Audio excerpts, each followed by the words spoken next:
The average price of a trip to Disneyland is over £500. I want to find out if you can do it for under half that. I started my journey by taking the bus from Bristol bus station to Victoria station in London. This cost me £18.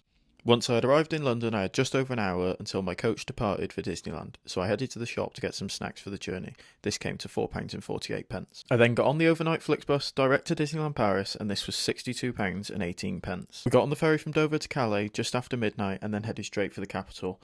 I didn't film much of the rest of the journey as I tried to get some sleep. After a 4-hour journey from Calais, just after 7 a.m, we made it to Disneyland Paris. As it was so early, the parks were not open yet, so I spent some time wandering Disney Village before popping into the World of Disney store. Whilst here, I purchased a souvenir fridge magnet and this came to €6. It was then time to enter the park. The queues were large to get in but moved swiftly, so it didn't take too long.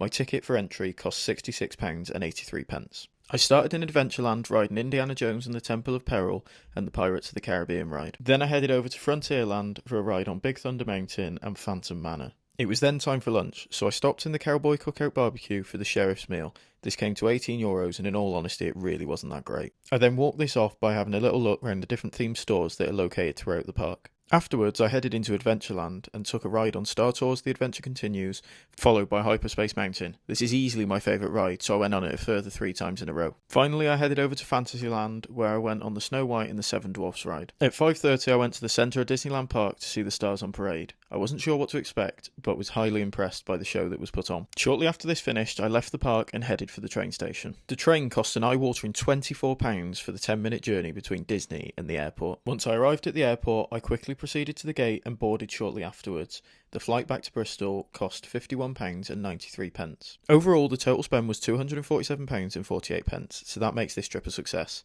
This is something I would do again. Perhaps I'd even get the coach back next time to save money. Would you do this? Let me know.